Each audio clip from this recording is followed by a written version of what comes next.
নমস্কার, পল্লবীর টুকিটাকিতে আপনাদের সবাইকে স্বাগত। আপনারা তো অনেক রকমভাবে খাসির মাংস রান্না করেন, আমার স্টাইলে একবার করে দেখুন। এর জন্য খাসির মাংসটাকে আগে থেকে ধুয়ে নুন হলুদ মাখিয়ে রেখে নিয়েছি এবং আলুটাকে বড় বড় করে কেটে রেখেছি এবং প্রেসার কুকারের মধ্যে কিছুটা জল দিয়ে ওর মধ্যে আমি মাংসটা দিয়ে দেব। এর মধ্যে দিয়ে দেব একটা তেজপাতা। এরপর এটা প্রয়োজন মতো একটা কি দুটো সিটি দিতে হবে, আপনার মাংসের ওপরে সেটা ডিপেন্ড করছে। একটা কি দুটো সিটি দিয়ে আমরা গ্যাসটা বন্ধ করে দেব। এরপর কড়াইতে তেল গরম করে কুচানো পেঁয়াজ ওর মধ্যে দিয়ে দেব। পেঁয়াজটাকে লাল লাল করে ফ্রাই করে নেব।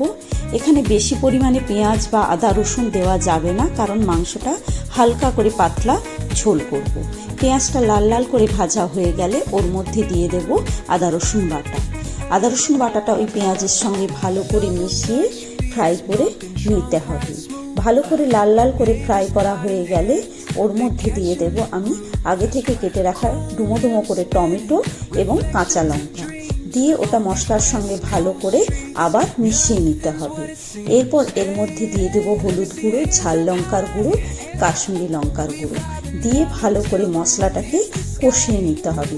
মশলা থেকে তেল ছেড়ে এলে তারপর এর মধ্যে আমি দিয়ে দেব আগে থেকে সেদ্ধ করে রাখা মাটন এবং ডুমো ডুমো করে কেটে রাখা আলু।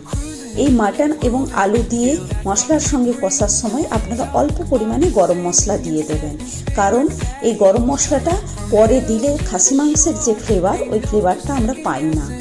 এরপর মশলাটা কষার সময় যদি প্রয়োজন মনে হয় জলের, তাহলে আপনারা সাদা জল ব্যবহার করবেন না।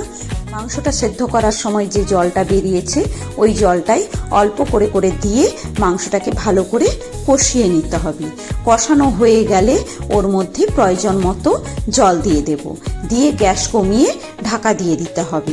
আপনারা অনেকে হয়তো কষানোর পরে কুকারে সিটি দেন, কিন্তু না, আগে একবার সিটি দিয়ে রান্না করে দেখুন। এই দেখুন আমার মাংসটা প্রায় হয়ে এসেছে, কালারটাও কতটা সুন্দর এসেছে।